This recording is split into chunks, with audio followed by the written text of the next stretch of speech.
All right, guys, look what we got back in the shop with us. We got SwampAss's Honda Rubicon and Honda Rancher back in to do a little bit of service and get him back ready to go on the trails.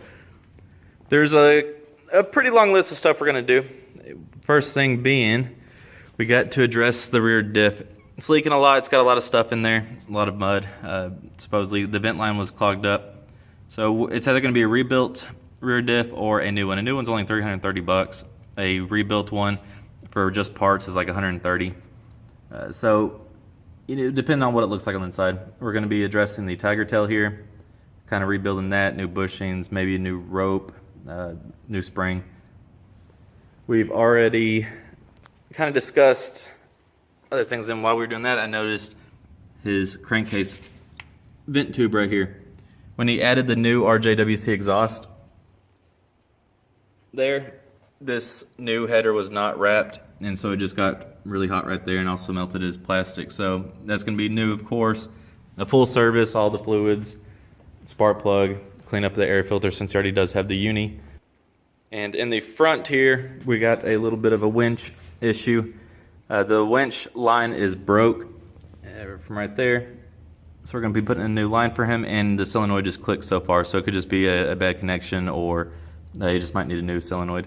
This front axle, it's all broke there.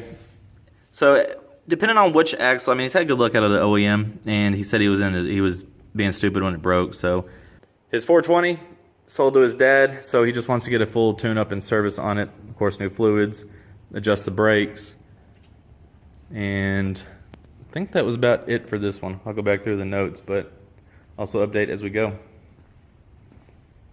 Got the mud bugs on this one. Both of these have been sitting since March, he said, because if you guys don't know, he moved to Oklahoma. So he's ready to get back on the trails now that he's situated and ready to go. Let's go ahead and get started. It's gonna go ahead and start in the rear. As you see, just got the tires off, and I went ahead and pulled off the tiger tail because that is gonna get a new spool, the plastic spool right here. I've already swapped the last time because it was getting worn into, and to get new bushings, that new rod. What else? I'm gonna get the whole spring assembly just because it's feeling pretty weak. He's already got the bigger rope on there and everything. Gonna go ahead and pull out the rear diff. Pretty simple. Just take off your knuckles and your upper shock, and then there's only like 2 bolts holding the whole rear differential in after you take off the brake caliper. I'm gonna go ahead and replace these bushings. Even though I'm holding it, so it's gonna counteract it though, but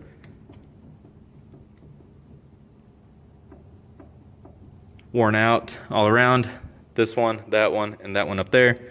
Those bushings are fine. The other side is fine for some reason. So those are going to be replaced. Pull the axles out. Already got them soaking down with some Croil.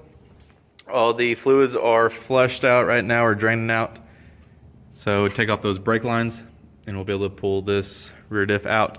The drive shaft, or actually the whole brake and the input shaft of the rear differential, does have quite a bit of slack on it for a rear differential. You can see that seal right there is leaking. So we're gonna go ahead and rebuild all that. Okay, so we're gonna get started on this diff rebuild and tear apart. Make sure that for one sitting this long, it was the oil's bad. It was pretty thick, black. Like I said, it's been sitting since March, and so his rear seal right here started giving out, and everything just kind of got into that way. Real simple. You're just gonna need a 14, 12 millimeter. Got 2 14s, the rest are 12s. And I used a 22 millimeter socket to pull out the nut right here. That's going to hold on your brake. So once you get that off, slide that out. Make sure that I'm wearing gloves. Make sure you got gloves. Your pants are pulled up. Your shirt's down. Everything, because you're not going to want to touch anything else after you touch this. See right in there. That's just, I think this is a double lip seal too, or there's 2 seals in here. Let's go ahead and tear it apart. This thing's gonna stink like no other, and everything you touch is gonna stink.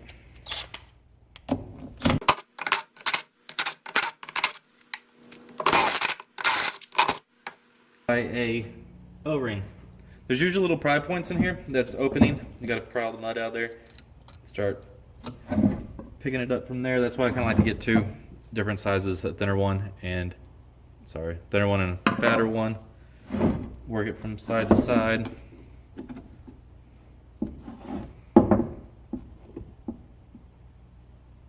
And with that Honda Bond silicone on there, it's going to slow pressure.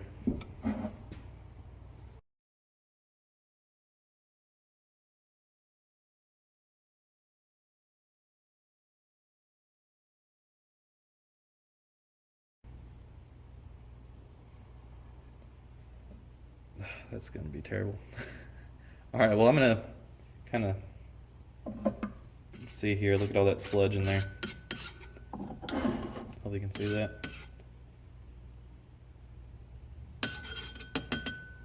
You could probably actually get by with running grease in here. He still doesn't go very fast, so it's an option we may do. All right, let me get this whole thing cleaned up and get back to it. Okay, and after a little bit of cleaning, this is what we got now that we can actually see and inspect some of these parts. All the gears, facings, and everything look fine. The bearings are definitely toast, like I said before. This one here, it's not too bad, but just enough. I mean, it's actually kind of got in and out play. So that bearing's gone. Okay, with seals, that's all I do is drill into both sides of those metal lip seals and put you in a screw, and then you can put the back of the hammer on there and start prying it out, because nothing's really going to get inside there and then pull out on that lip. And what's nice about it is that that's the lip. There's actually two of these big seals in there, and it's got that metal backing, so that's why you can throw in a screw there and it attaches to it and grabs it really nice. So let's get to prying it out. So I actually had this down on the ground to help out with it. So I might have to go down there.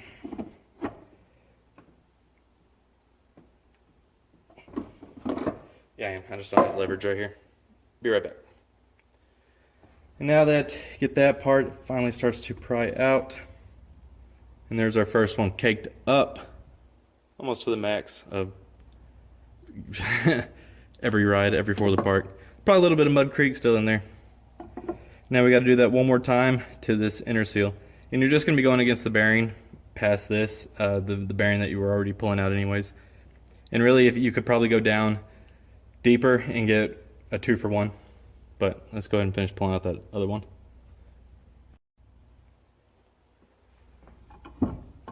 It's best if you kind of pry down on these ears right here, because you can't press obviously on the lip of it. There you go. Now we got our seals out. If you guys don't know, Honda of course takes a special little socket to get that big ring out. Let me see if I have it real quick. Hold on. It looks like that, 3/8, and then that hex that will fit. No, I don't have the right one. Well, I'll be back. Okay, so in that last part there, you notice I didn't have the tool for it. Apparently the Rubicon takes a bigger socket for in here than the other Hondas. That socket alone is like 85 bucks or something. Yeah, you could do a pipe and everything, but that's just, I don't feel comfortable doing that. I don't like that for a customer, maybe a my before or whatever, but along with everything else, for the time of taking the bearings out, meshing it up, seals, the bearing kit alone, it would have been close to 300. So go from this to this. Cost effective wise, overall effective, it's cheaper and just quicker and easier to get a new diff. The new diff I said is $330. He's happy with that. I'm happy with that. It's a good outcome. The only thing you got to swap around is the brake right here. So you just got to take those bolts out.